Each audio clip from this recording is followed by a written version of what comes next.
सभी गीता प्रेमी साधकों को सादर प्रणाम के साथ जय श्री कृष्ण। अध्याय 3 कर्मयोग, श्लोक क्रमांक 21। यद्यदाचरति श्रेष्ठस् तत्तदेवेतरो जनः स यत् प्रमाणं कुरुते लोकस्तदनुवर्तते। अभी इसका अर्थ देख ले। श्रेष्ठ मनुष्य जो जो आचरण करता है दूसरे मनुष्य वैसा वैसा ही आचरण करते हैं। वह जो कुछ प्रमाण कर देता है दूसरे मनुष्य उसी के अनुसार आचरण करते हैं। अभी उसकी व्याख्या। यद्यदाचरति श्रेष्ठस्तत्देवेतरो जनः। श्रेष्ठ पुरुष वही है जो संसार शरीर आदि पदार्थों को और स्वयं अपने स्वरूप को तत्व से जानता है। उसका वह स्वाभाविक अनुभव होता है कि शरीर, इंद्रिया, मन, बुद्धि, धन, कुटुंब, जमीन आदि पदार्थ संसार के हैं, अपने नहीं। इतना ही नहीं, वह श्रेष्ठ पुरुष त्याग, वैराग्य, प्रेम, ज्ञान, सद्गुण आदि को भी अपना नहीं मानता, क्योंकि उन्हें भी अपना मानने से व्यक्तित्व पुष्ट होता है जो तत्व प्राप्ति में बाधक है। मैं त्यागी हूँ, मैं वैरागी हूँ, मैं सेवक हूँ, मैं भक्त हूँ आदि भाव भी व्यक्तित्व को पुष्ट करने वाले होने के कारण तत्व प्राप्ति के बाधक होते हैं। श्रेष्ठ पुरुष में जड़ता के संबंध से होने वाला व्यष्टि अहंकार तो होता ही नहीं, और समष्टि अहंकार व्यवहार मात्र के लिए होता है जो संसार की सेवा में लगा रहता है। क्योंकि अहंकार भी संसार का ही है, जैसा कि गीता के 7वें अध्याय के 4 और 13वें अध्याय के 5वें श्लोक में कहा। संसार से मिले हुए शरीर, धन, परिवार, पद, योग्यता, अधिकार आदि सब पदार्थ सदुपयोग करने अर्थात दूसरों की सेवा में लगाने के लिए ही मिले हैं, उपयोग करने अथवा अपना अधिकार जमाने के लिए नहीं। जो इन्हें अपना और अपने लिए मानकर इनका उपयोग करता है उसको भगवान चोर कहते हैं। गीता के 3 अध्याय के 12वें श्लोक में कहा, यो भुंक्ते तेन एव सह। ये सब पदार्थ समष्टि के ही हैं, समष्टि के कभी किसी प्रकार नहीं। वास्तव में इन पदार्थों में हमारा कोई संबंध नहीं। श्रेष्ठ पुरुष के अपने कहलाने वाले शरीर आदि पदार्थ संसार के होने से स्वतः स्वाभाविक संसार की सेवा में लगते हैं।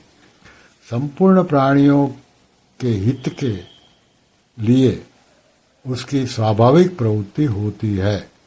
देने के भाव से समाज में एकता, प्रेम उत्पन्न होता है और लेने के भाव से संघर्ष उत्पन्न होता है। देने का भाव उद्धार करने वाला और लेने का भाव पतन करने वाला होता है। शरीरों में मैं, मेरा अथवा मेरे लिए मानने से ही लेने का भाव उत्पन्न होता है। शरीर से अपना कोई संबंध न मानने के कारण श्रेष्ठ पुरुष में लेने का भाव किंचित मात्र भी नहीं होता। अतः उसकी प्रत्येक क्रिया दूसरों का हित करने वाली ही होती है। ऐसे श्रेष्ठ पुरुष के दर्शन, स्पर्श, वार्तालाप, चिंतन आदि से स्वतः लोगों का हित होता है। इतना ही नहीं, उसके शरीर को स्पर्श करके करने वाली वायु तक से लोगों का हित होता है। ऐसे श्रेष्ठ पुरुष 2 प्रकार के होते हैं, एक अवधूत कोटि के और दूसरे आचार्य कोटि के। अवधूत कोटि के श्रेष्ठ पुरुष अवधूतों के लिए ही आदर्श होते हैं, साधारण जनता के लिए नहीं, परंतु आचार्य कोटि के श्रेष्ठ पुरुष मनुष्य मात्र के लिए आदर्श होते हैं। यहाँ आचार्य कोटि के श्रेष्ठ पुरुषों का वर्णन किया गया है, जिनके आचरण सदा शास्त्र मर्यादा के अनुकूल ही होते हैं। कोई देखे या न देखे, अहंता ममता न रहने के कारण उनके द्वारा स्वाभाविक ही कर्तव्य का पालन होता है। जैसे जंगल में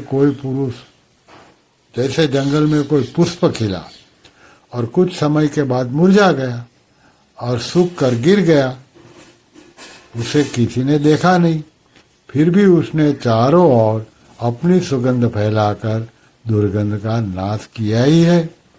इसी तरह श्रेष्ठ पुरुष से परहित का असीम भाव होने के कारण संसार मात्र का स्वाभाविक ही बहुत उपकार हुआ करता है, चाहे कोई समझे या न समझे। कारण यह कि व्यक्तित्व यानी कि अहमता ममता मिट जाने के कारण भगवान की उस पालन शक्ति के साथ उसकी एकता हो जाती है, जिसके द्वारा संसार मात्र का हित हो रहा है। जैसे एक ही शरीर के सब अंग भिन्न भिन्न होने पर भी एक ही है, जैसे किसी भी अंग में पीड़ा होने पर मनुष्य उसे अपनी पीड़ा मानता है, ऐसे ही संसार के सब प्राणी भिन्न भिन्न होने पर भी एक ही है। जैसे शरीर का कोई भी पीड़ित या रोगी अंग ठीक हो जाने पर संपूर्ण शरीर का हित होता है, ऐसे ही मर्यादा में रहकर प्राप्त वस्तु, समय, परिस्थिति आदि के अनुसार अपने कर्तव्य का पालन करने वाले मनुष्य के द्वारा संपूर्ण संसार का स्वतः हित होता है। श्रेष्ठ पुरुष के आचरणों और वचनों का प्रभाव स्थूल शरीर से होने के कारण स्थूल रीति से पड़ता है, जो सीमित होता है, परंतु उसके भावों का प्रभाव सूक्ष्म रीति से पड़ता है, जो असीम होता है। कारण यह है कि क्रिया तो सीमित होती है, पर भाव असीम होते हैं। श्रेष्ठ पुरुष जिन भावों को अपने आचरणों में लाता है, उन भावों का दूसरे मनुष्य पर बहुत प्रभाव पड़ता है। अपने वर्ण, आश्रम, संप्रदाय आदि के आचरणों का अच्छी तरह से पालन करने के कारण उसके द्वारा कहे हुए वचनों का दूसरे वर्ण, आश्रम, संप्रदाय आदि के लोगों पर भी बहुत प्रभाव पड़ता है। यद्यपि श्रेष्ठ मनुष्य अपने लिए कोई आचरण नहीं करता और उसमें कर्तृत्वाभिमान भी नहीं होता, तथापि लोगों की दृष्टि में वह आचरण करता हुआ दिखने के कारण यहाँ आचरती क्रिया का प्रयोग हुआ है। उसके द्वारा सबके उपकार के लिए स्वतः स्वाभाविक क्रियाएं होती हैं। अपना कोई स्वार्थ न रहने के कारण उसकी छोटी बड़ी प्रत्येक क्रिया लोगों का स्वतः हित करने वाली होती है।